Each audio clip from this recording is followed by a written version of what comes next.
Aging is a biologically complex, multifactorial process driven by molecular, cellular, and systemic whole body changes that accumulate over time. This ultimately culminates in physiological decline and an increased risk of disease and death. While perspectives on aging vary, ranging from biogerontologists who study aging at the cellular level, to clinicians and medical doctors who focus on age-related diseases, to biohackers who aim to intervene in the aging process, fundamentally, aging is an interplay of genetic, metabolic, and environmental factors that regulate the body's ability to function. Today, we'll explore the molecular hallmarks of aging, the biochemical pathways involved, and the extent to which interventions can modulate these processes. At its core, aging results from the gradual dysregulation of key pathways, leading to systemic decline. There are 12 major mechanisms or causes of aging, some of which include genomic instability, telomere attrition, epigenetic alterations, loss of proteostasis, mitochondrial dysfunction, deregulated nutrient sensing, cellular senescence, stem cell exhaustion, altered intercellular communication. There's a lot. These hallmarks are interdependent, creating a self-reinforcing cycle of damage that accelerates the biological aging process. We'll go over these mechanisms in depth in a future episode, but for now, let's cover a few at a high level. One of the primary drivers of aging is genomic instability, which arises from cumulative DNA damage due to oxidative stress, replication of DNA errors, and environmental insults. DNA repair mechanisms become less efficient with age, leading to mutations, chromosomal rearrangements, and loss of genomic integrity. The accumulation of mutations, particularly in stem cells, contributes to the functional decline of tissues and increases cancer risk. Another central aspect of aging is telomere attrition, which is a process where the end caps of our chromosomes, which protect our DNA, become progressively shorter with each cell division. Telomere shortening leads to another cause of aging, cellular senescence, commonly referred to as zombie cells. We'll leave that mechanism of aging for another video. Epigenetic alterations, which includes a process known as DNA methylation, plays a key role in gene regulation during aging. The DNA methylation process essentially determines which parts of the DNA should be readable and which should not, ultimately determining gene expression. If your genes are a piano, the epigenome is the music being played on it, which is heavily determined by your lifestyle and environment, and the tune changes as we age. Biological age clocks, known as epigenetic clocks, such as the Horvath clock, Grimm age clock, or the Dunedin pace clock, measure the shifts in the DNA methylation patterns, or the epigenome, or the music, that correlate with biological age. And these changes impact processes involved in how our bodies cope with inflammation, oxidative stress, and cellular repair. Next is loss of proteostasis, the failure of protein quality control systems. This contributes to aging through the accumulation of misfolded proteins and aggregated proteins. With age, these protein folding pathways become dysregulated, and it leads to the accumulation of toxic protein aggregation seen in neurodegenerative diseases such as Alzheimer's and Parkinson's. Next is mitochondrial dysfunction and metabolic aging. Mitochondria are the power plants of our cells. They convert the food we eat into energy, and they play a critical role in aging through their involvement in the production of ATP, the energy currency of our cells, as well as a process known as apoptosis, a process of cellular suicide that is needed when a cell becomes old and dysfunctional. A decline in mitochondrial function, often termed mitochondrial dysfunction, leads to increased production of reactive oxygen species, which cause damage to DNA and to cells and their proteins, bringing us back to the initial point of genomic instability, which leads to cells turning senescent, which results in a new cell having shorter telomeres, and so goes the process. A key regulatory pathway of mitochondrial health is the AMP-activated protein kinase.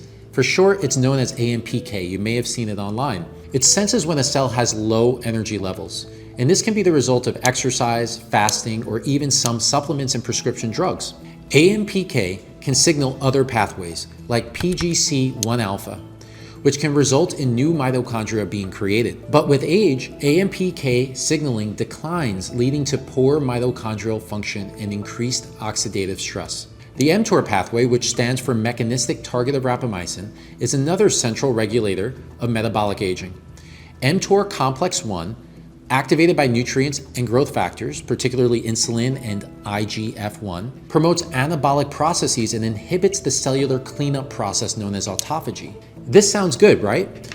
The problem is that chronic activation of mTOR complex 1 accelerates aging by driving cellular senescence and metabolic dysfunction. In our modern day, constantly fed environment, mTOR is practically always on. This is why people are seeing such great effects from fasting and reducing their caloric intake. Doing so lowers the volume on mTOR complex 1 and turns up the process of autophagy, cellular recycling, thereby clearing damaged cells and organelles and prolonging lifespan. The NAD plus sirtuin axis also plays a critical role in mitochondrial function. NAD plus is trending a lot on TikTok and Instagram for health enthusiasts. Well, what is it? It's a coenzyme essential for reactions that reduce oxidation in the body, and it declines with age, NAD plus. This decline impairs enzymes known as sirtuins, which regulate the creation of new mitochondria, responses to oxidative stress and damage, and helps to repair DNA. And restoration of NAD plus levels through precursors like nicotinamide mononucleotide, also known as NMN, has shown promise in reversing aspects of mitochondrial aging. Given our understanding of metabolic pathways involved in aging, several interventions have been proposed. One is caloric restriction and fasting. This reduces mTOR complex 1 activity and increases AMPK and SIRT1. It enhances autophagy, and it promotes ketogenesis by increasing a molecule known as beta-hydroxybutyrate that our body produces, which acts as something known as a histone deacetylase inhibitor. What does that mean? It means improving expression of genes associated with longevity. Number two is supplements. NAD plus precursors like NMN. They may help to restore mitochondrial function and enhance DNA repair. Number three, exercise and hormetic stressors. For example, high-intensity interval training. It improves mitochondrial density and efficiency. Cold exposure and the resultant heat shock proteins that come from the cold exposure activate stress responses and promote cellular resilience. And finally, we have the pharmacological interventions, pharmaceutical drugs like rapamycin and metformin. Rapamycin inhibits mTOR complex 1. It extends lifespan in every species it has ever been studied in. It's the gold standard longevity drug that scientists compare all other drugs and supplements to. Metformin activates AMP kinase, AMPK. It reduces inflammation and enhances insulin sensitivity, and it's prescribed to diabetics. Now, both of these drugs you need to see a doctor about. Don't take them on your own. So what can and can't we do about aging? While significant progress has been made in understanding aging at the molecular level, full body age reversal is not yet possible. We can slow aging, we can improve health span, extend lifespan, we can reverse certain biomarkers of aging, as we saw in a study called the TRIM trial.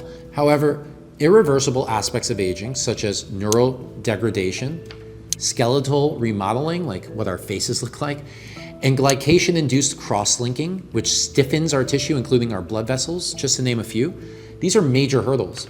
The challenge now is translating these molecular insights into effective, scalable therapies. Advances in cellular reprogramming, autophagy enhancement, and senescent cell clearance, they all offer hope, but their safety and long-term effects are currently being studied. We don't know yet. As the field moves forward, the integration of systems biology, AI-driven biomarker analysis in real time, and personalized interventions, these are going to lead to a new generation of longevity strategies. But we're not there yet. So today, what we learned is that aging is a multifaceted biological process driven by interconnected molecular pathways. While we've identified key regulators, such as mTOR, AMP kinase, sirtuins, and senescence pathways, the question of full reversal is still quite a while away. And current interventions focus on slowing aging and mitigating damage, but emerging research is promising for more substantial rejuvenation approaches. Until then, optimizing metabolic health through caloric restriction and an ideal diet, sleep hygiene, stress management, certain supplements, and exercise, maybe even prescription drugs, remain the most effective approaches to extending health span. So make sure to like, comment, and subscribe if you'd like to stay in the loop on future episodes in which we're going to dig in deeper into what causes us to age, and most importantly, the specifics of what all of us can be doing today to slow down the process of aging. All based on the top science directly from the scientific labs, not crazy claims that are being made by popular influencers nowadays. So make sure to follow on social, Slow My Age on Instagram, TikTok, X, LinkedIn, YouTube, all of those networks. Send your questions in. I'd be happy to answer them.